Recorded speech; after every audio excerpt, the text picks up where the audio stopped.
Parodysiu, kaip greit ir paprastai pagaminti pastą vienoje keptuvėje.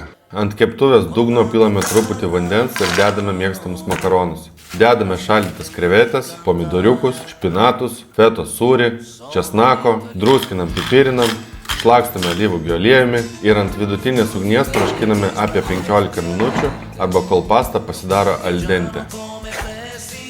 Barstome tarkuotų sūrių.